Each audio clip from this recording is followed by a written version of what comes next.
everyone. Welcome back to the Earthon Survival Guide, the podcast for all disciplines, paths, players, and game masters with your questers Josh and Dan. That guy is Josh. And that other guy is Dan. There we go. And on today's podcast, we will be discussing all things thaumaturgical. Thank you, Kagorsi, for the word, because we're going to discuss illusionist spells, third and fourth circle. Elementalist. I've done that now 4 times in a row. Son of a bitch. Okay, we're going to discuss Elementalist spells, third and fourth circle. I am not alphabetizing at all today. I'm a little punchy. So if you have any questions for us about how to use the spells or any creative ways you've used these spells, please drop us a line at edsgpodcast@gmail.com. I'm going to make sure I'm on the proper page here. Yes, we're talking Elementalist spells. I don't know what's wrong with 278 in the player's guide. Yes, I'm on the right page now. So beginning our third circle Elementalist spells, I think it was one of my absolute favorites, Ice, Mace, and Chain. Oh, this spell is wonderful. This is also like one of my favorite spells across the board. Oh, yeah. This is a relatively short range, 0 thread spell. It doesn't do a lot of damage, but it has the secondary effect that if when you roll the damage, you don't explode any of the dice. If none of the dice explode, the chains wrap around the target, harrying them through the subsequent round. Yeah, because duration's 2 rounds. Well, so extra success levels on the spellcasting test extend the duration that the chains remain in place, harrying the target if they don't roll any bonus dice. Yeah, because then they're entangled and you have the harried penalties, and that's just fun. Right. If you get bonus dice, then you're doing a bunch of damage and they're not tangled. If you don't, then they have the added effect of being slowed up and harried in a certain way. But the fact that it is a 0 thread spell at third circle is very nice. It had 0 threads in first edition. This was a staple third circle. Bread and butter. Yeah. This is the spell that once you hit third circle, this is the spell that I'm going to have in my matrix. At all times. Similar in some ways to, like we talked about, Aura Strike with the wizard. That it's just a spell that is really, really nice to have handy if you can. We can say it. It's a badass spell. Yeah. And then when you get into journeyman circles and you get your additional thread that you can weave in advance to this with your enhanced matrix, you can additional target, increase the effect step, the damage that it does, increase the range. You can make it an even more potent spell when those options become available. Very nice. I have no complaints about this. It is, if this spell had not been in the book, I think we probably would have had people revolting. I agree. Absolutely. Yes, it would be in revolt constantly. Next up for third circle Elementalist spell, Lightning Bolt. Also very handy. Also a very handy damage spell. This is another one that is relatively short range. Honestly, a lot of the damage spells are relatively short range. Lightning Bolt does require a thread, so it is not as quick as Ice, Mace, and Chain, but it does more damage, and it has the potential effect of extra successes on the spellcasting test will chain the bolt to additional targets. Yes. So that you can damage, with a good enough spellcasting test, damage multiple opponents with this. I would have it be a single damage roll, affects the damage the same to all of them. Also, you pick your initial target, the one that you're casting it on, and then the result of the spellcasting test is compared against the Mystic Defense of other targets that are potential if you get the extra successes. Yeah. But that means that you can try and maybe get around this by doing the initial casting at a lower Mystic Defense target and hoping that you get the extra successes, but you still need to roll high enough to affect those additional targets. So you can't like hit a minion to get around the high mystic defense of a horror or more dangerous opponent or whatever, because you still need to roll high enough. Any additional successes that might result against the mystic defense of secondary targets don't generate their own reflections. Yeah. So would kind of chain from one person to a group of other people within the area, but you couldn't go like from one person to a second to a third to a fourth, kind of chaining it out that way. Yeah. Not like a train track. Right. One to the next, to the next, to the next. So it's more like a spider web in that regard. Splaying your fingers out where the primary target is the palm, and then the fingers are kind of rating. I guess. Yeah, something like that. And I want to ask the question on behalf of other people who might ask the question. One additional thread per additional target, correct? So if you want to add 3 targets, you have to add 3 threads. Correct. Yes. That's different from the success levels, because additional targets is an option as an extra thread and it says +1 additional target. So each additional thread that you choose to weave, it will automatically add an additional target. And I would say that as that is one of the primary targets of the spell, that one could potentially cause its own secondary jumps. Yeah. Fair. Okay. On to our third circle, Elementalist spell, Mantle of the Reflecting Pool. This one sounds new to me for 4th edition. It is, because this is a binding spell, which is a new concept that was introduced for Elementalist and Nethermancer spells in 4th edition. There were more that were introduced with the Shaman when that was redone for Mystic Paths. But this is a spell that essentially summons a spirit and binds it into the target in order to get a particular effect. Wow. Bringing more spirit magic, in a sense, into the spell selection for these disciplines to really play up how they interact with spirits, rather than just having that be a summoning situation. Nice. Yeah, there's a few paragraphs to read on that one. So it's at least based upon the water element. So I like the fact that it lists the element that it's based upon. Right. There is, in a sense, a drawback to the various mantle spells, because if the target of the spell behaves in a way that is contrary to the nature of the spirit that is bound to them, then it ends the spell early. Ah, gotcha. In a way, you can sort of think of these kinds of spells as predetermined tasks that are already like predetermined formulaic tasks that are done if you want to kind of take it into the summoning paradigm. Fair. It's just the spell does a specific task, it does a specific thing within the terms that are defined by the spell itself. And there's not really a lot of flexibility. What Mantle of the Reflecting Pool does is it makes the target very personable. They gain a bonus to conversation tests. They also, on those tests, can, based on results, ask general questions regarding the attitude and feelings of the person that they are communicating with. It's a very sort of empathic spell, and provides you a very strong sense of what's going on. A very social spell, in a way. Gotcha. The more you try and find out, the more questions you ask, the higher the difficulty of that becomes. And if you fail a conversation test, then the spell ends.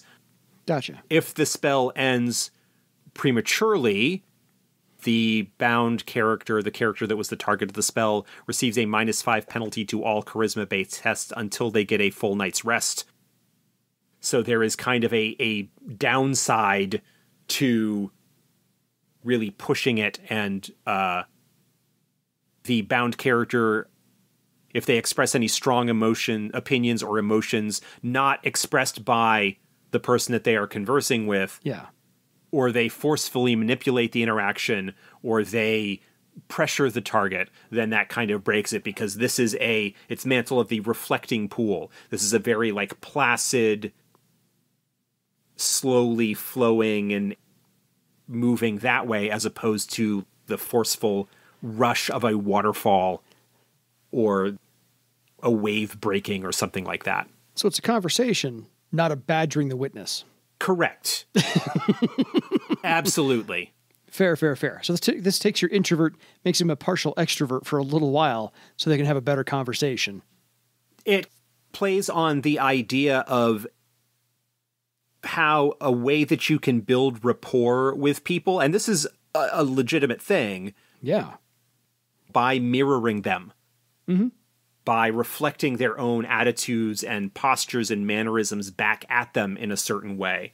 Yes. And even if it's not necessarily something that they consciously recognize, they will still pick it up. It's a way someone who is not part of a particular group, or is a socially awkward or an outsider in some ways, can be picked out because they are not behaving in a manner that reflects the overall group.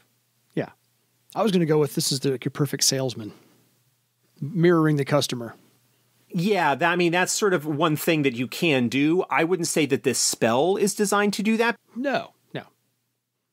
That is still potentially a pressuring situation. I don't know. I'm not a salesperson. Me either. But I was like, that's kind of the effect you're going for, is mirroring the customer so that you can get them on board with what you're going for. Not necessarily badgering them, but getting the information as to what possible thing that they're looking for that you can help them achieve. Go with that. And we'll stop talking about it now before we dig ourselves a hole. Fourth one, Plant Feast. This is one of those bread and butter spells, but it's 3 threads, so this takes some planning. Right. Well, this is not a combat spell. There is not really a whole lot of need for spells that are most likely to be cast outside of a time pressure situation to not have a bunch of threads. Yes. The magician gets a little bit of plants. Needs 3 intact plants, no matter how scrawny, and then cast the spell. If successful, the effect test, it produces a number of meals for people to actually eat. So you can make meals out of nothing. Not quite nothing, but very nearly so. Yeah. And while they could appear to contain meat, they don't actually do, because it's all plant matter.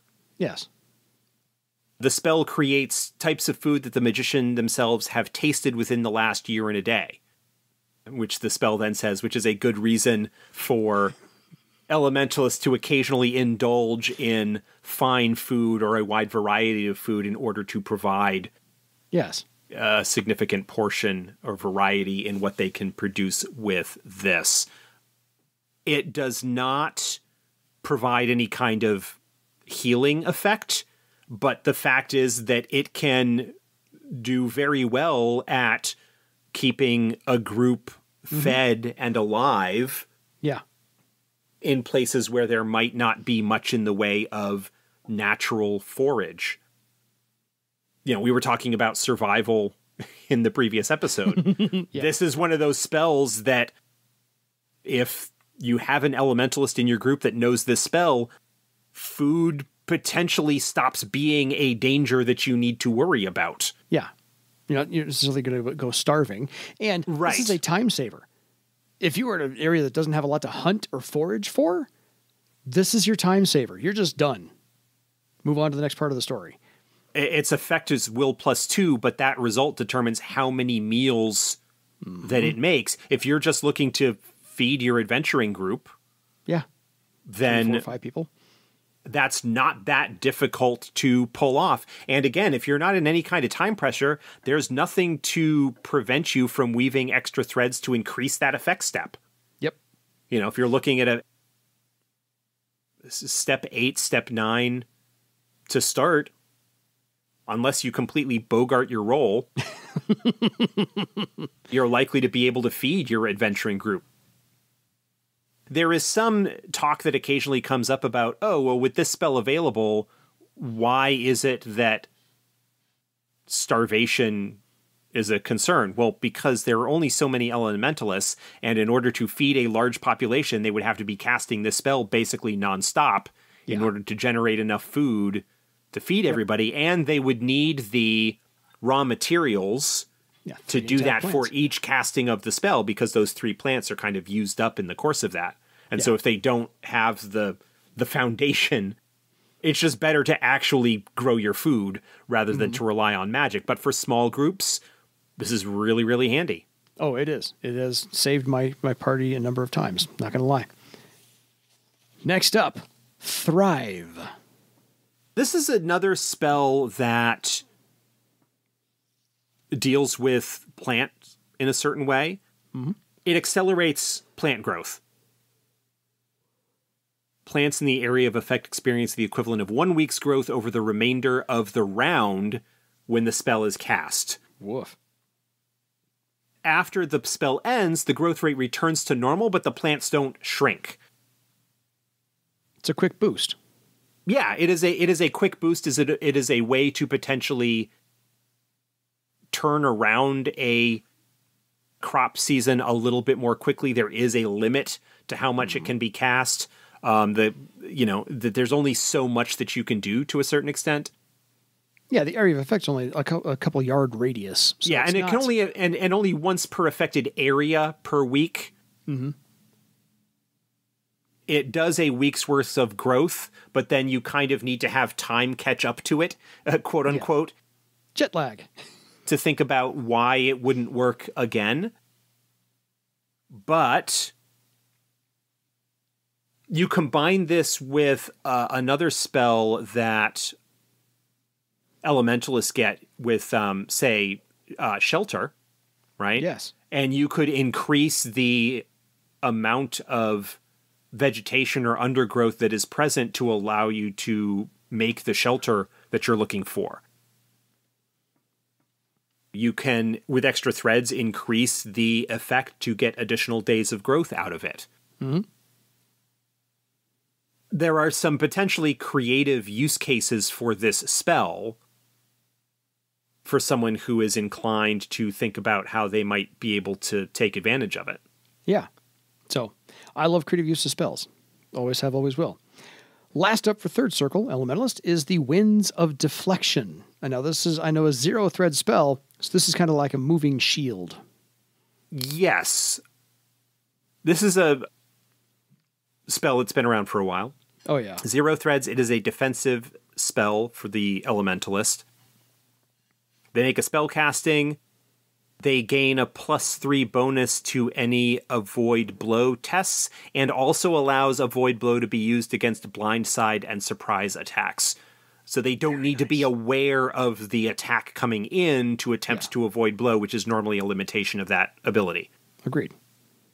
They are surrounded by a wall of swirling wind. The idea being that if they succeed in the avoid blow test, then the winds have pushed aside the attack or deflected it to the point that they don't actually suffer any harm. Yeah. So it's a great shield spell, essentially, for your Elementalist.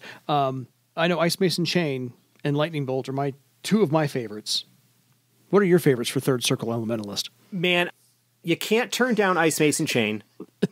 Winds of Deflection is really handy. Yes. Magicians typically do not have the greatest physical defense, although the Elementalist is better than others in that case. Having that additional defense against avoid blow is good for both physical and for close combat and ranged attacks. Yeah. Lightning Bolt is nice, and you got to give honorable mention to Plant Feast. Yeah.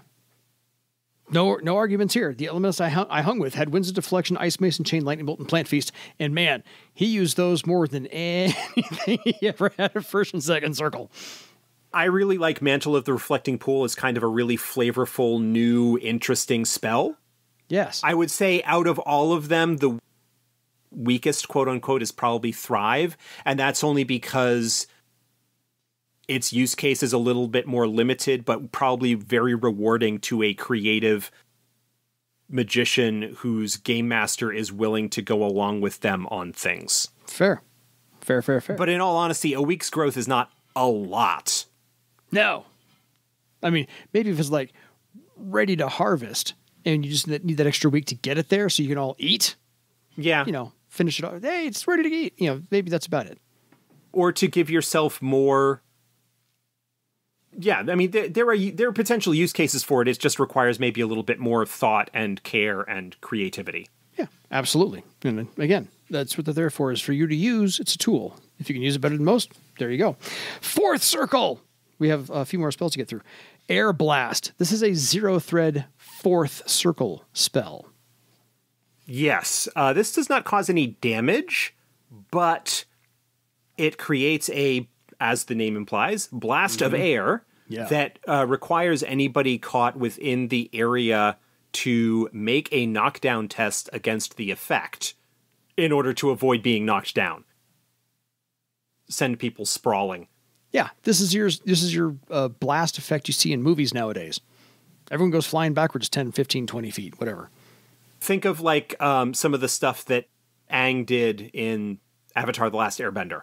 Yes. Some of the stuff that he does in that with air knocking people around and blasting them and stuff like that. Absolutely. This is an area control spell. Knockdown is awful. If you can get this to knock down opponents, it makes them easier to subdue or otherwise deal with. Yep. Of course, against opponents that have high knockdown tests, whether they have wound balance or whether you're dealing with four-legged creatures that typically have a higher knockdown step or have a high strength, it's not going to be as effective against them. But you can still do a decent job of controlling the area. And there are other use cases for this where you are generating a really strong wind within a particular area. Yeah, this is your area effect. And it's like the Incredible Hulk clap. Things. There you go. Thunderclap. Done. But Air Blast is a great name. Blizzard Sphere. 2 threads on this sucker. Yeah, this is a long-term area effect spell. It causes a small snowstorm within the area that it affects, which is a 4-yard radius. So it is not a small area. You can cast it within 30 yards, so it's a little bit on the longer range side. Yeah. It doesn't do a lot of damage compared to earlier versions of it. Fair. But it causes movement to be halved within the area of effect. There was the wizard spell that we talked about a couple of weeks ago, which caused the swirling mass of small objects. Yes. Blizzard Sphere, very, very effective as an area denial spell to control the battlefield, to either force opponents to deal with it or go around it in some capacity, using it on a choke point. And as an area effect spell, it's pretty good. Absolutely. So, Juggler's Touch was the wizard spell from... Yes. Yep, I don't think Juggler's Touch reduced movement. No. No, okay. But yeah, Blizzard Sphere is great. Yes, it is. I know it. No questions there. And I think the bread and butter for fourth circle elementalists, Elemental Spear. This is actually 5 different spells. One for each of the 5 elements that the elementalist is associated with. Each one has a different effect. However, all the ones that you know can be placed in the same spell matrix. Yeah. You just have to buy the spell 5 times.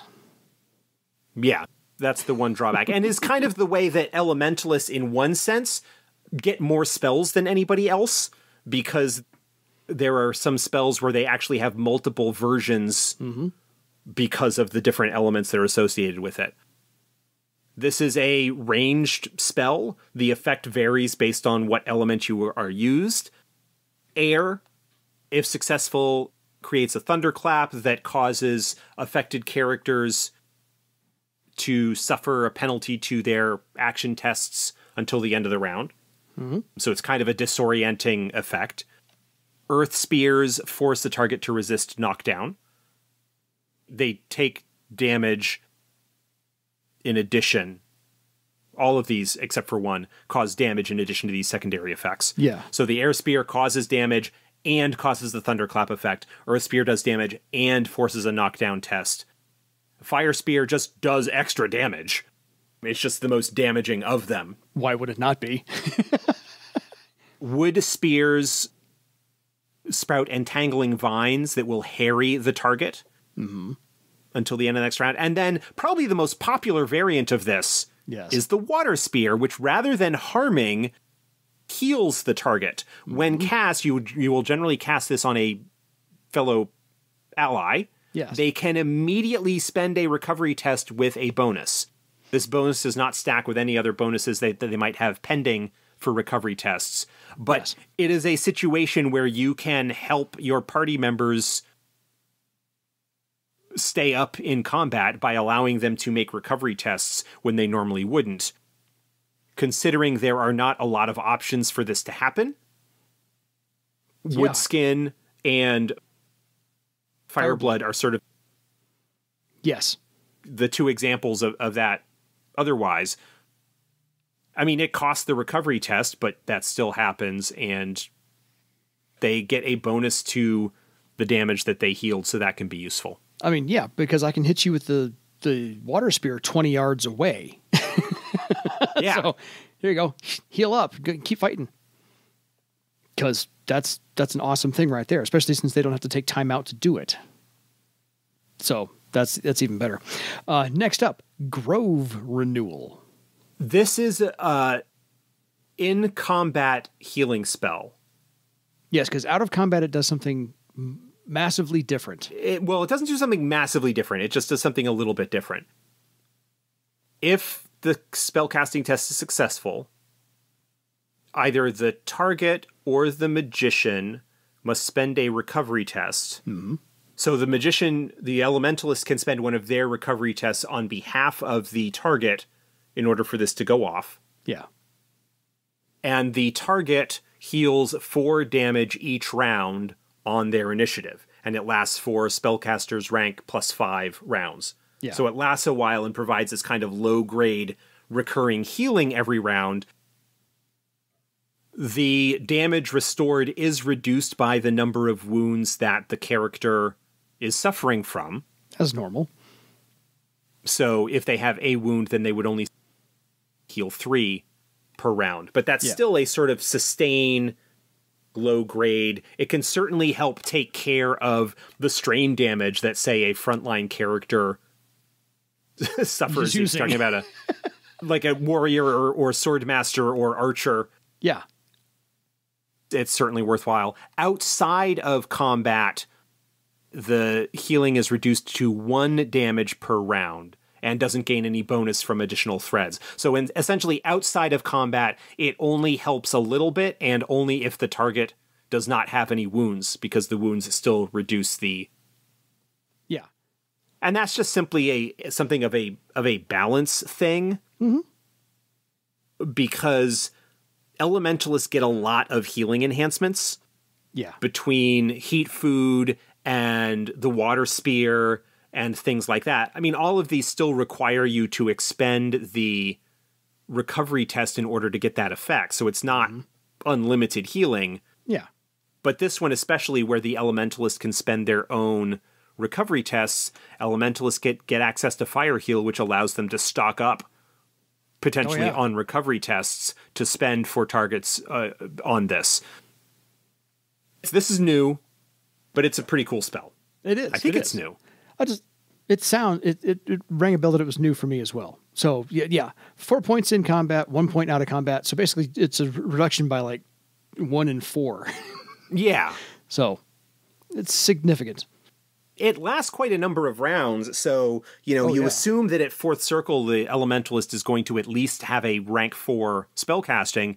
You're looking at 9 rounds minimum to start off with. Mm-hmm. Extra success levels increase the duration and thus the healing that takes place. Yeah. But you're looking at 9x4, you're looking at 36 damage healed, barring any penalties from wounds over the course of the sort of most basic expected duration for the spell. Yeah, because anybody who's just taking strain from a void blow is getting that right back. And maybe then some. Who knows? But yeah, I think it's a nice, flavorful addition to the repertoire of the Elementalist. Next up, Lightning Step. And this one also sounds new or renamed. No, Lightning Step, I'm pretty sure, was around in earlier editions. Yeah, Lightning Step was in earlier editions. Okay, fair. I happened to have the 3rd edition player's guide. Lightning Step is listed in that. Gotcha. Okay. Very different. Lightning Step in 3rd edition had 3 threads, whereas this version has 0. Slight overhaul. Yeah. The effect for Lightning Step in 4th edition has been reduced somewhat to reflect the reduction in the number of required threads. Yeah. What Lightning Step does is, for its duration, which is rank rounds, the target, because it is range touch, you can cast it on yourself or on your allies, moves around on a sizzling 1-foot wide lightning bolt that pops with every step, basically sort of jumping them around from place to place. They gain a +2 bonus to their initiative step, +2 bonus to their movement rate, and +2 bonus to their physical defense while the spell is in effect. Nice. The earlier version of the spell, the effect step, it had an effect step. The effect step was used as the initiative step rather than just providing a flat bonus. The spell, in addition to providing the physical and defense and the movement bonuses, basically was a pretty significant initiative booster. Yeah. That aspect of things has been toned down, but still, it's a +2 bonus to 3 very useful attributes within combat. Yeah. Sounds like an Elementalist. An Elementalist version. God, that's a hard word to say. Of acrobatic defense. A little bit. Yeah. It does a little bit more than acrobatic defense does. Agreed. Because it provides the bonuses to initiative and movement rate as well. Yes. But it's got a limited bonus, whereas acrobatic defense could provide a much higher bonus to physical defense based on the result. So there's some trade-offs there. Absolutely. Similar idea. Just, walking on lightning is just kind of cooler. Not going to lie. Not going to lie at all. It is a very flashy spell, so to speak. Pun intended. And last, Uneven Ground.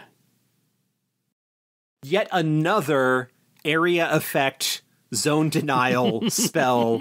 Elementalists get a lot of these. Yeah. This one, the ground lurches, causing affected targets within the area of effect to become harried and having their movement rate until they move out of the area effect. The magician is not affected by it. Yeah.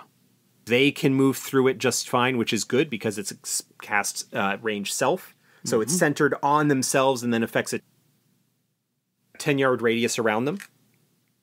This is similar in some ways to Blizzard Sphere or Icy Surface, where you are making an area that is very difficult for your enemies to operate.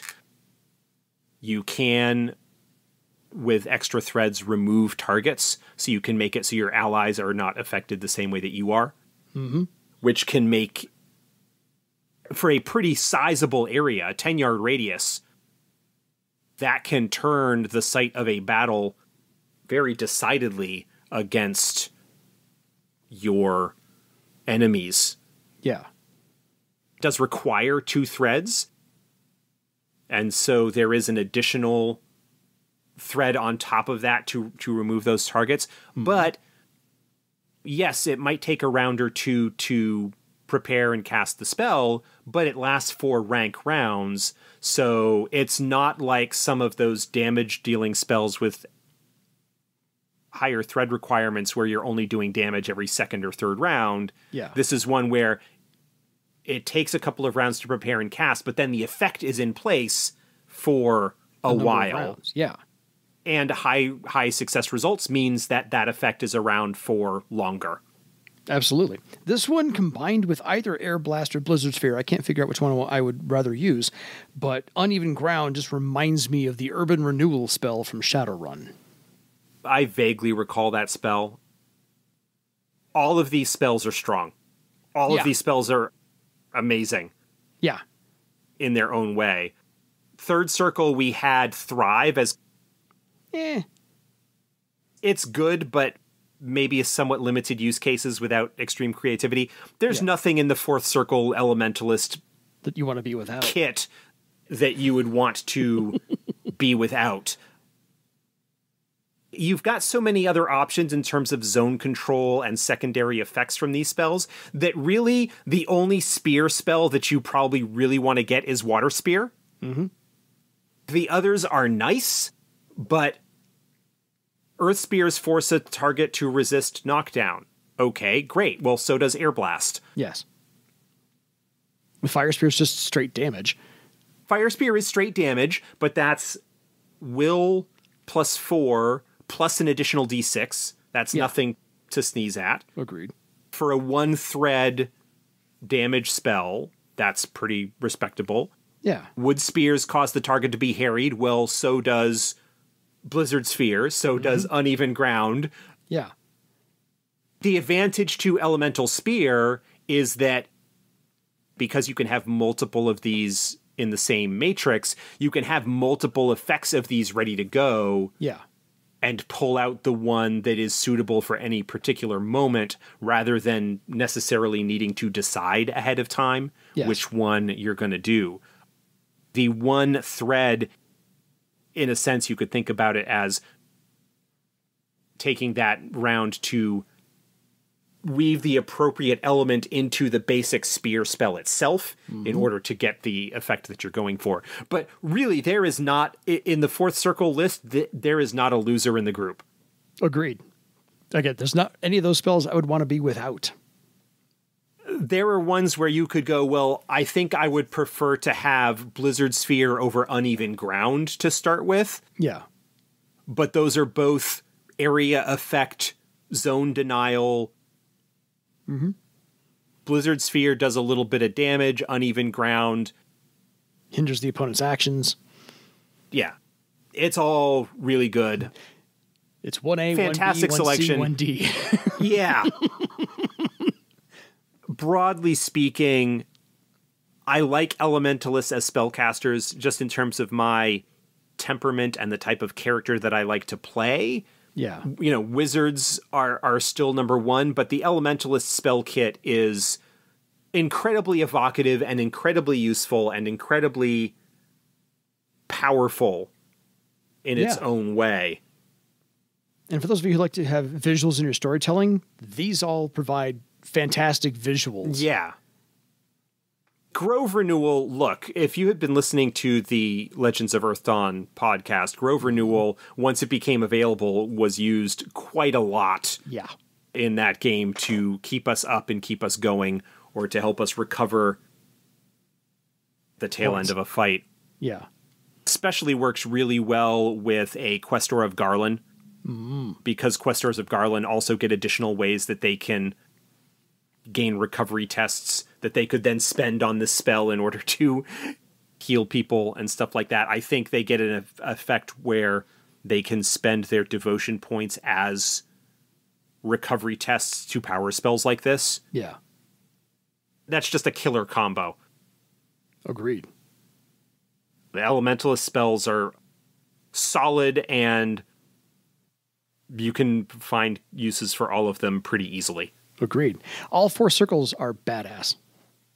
In a sense, the Elementalist in one regard is one of the more straightforward magicians, just in terms of like what their spells do, and the effects are pretty clear, and there's not necessarily a lot of outside the box thinking or lateral approaches that you need to take with them. They're exactly what they say, and they are useful exactly in that regard.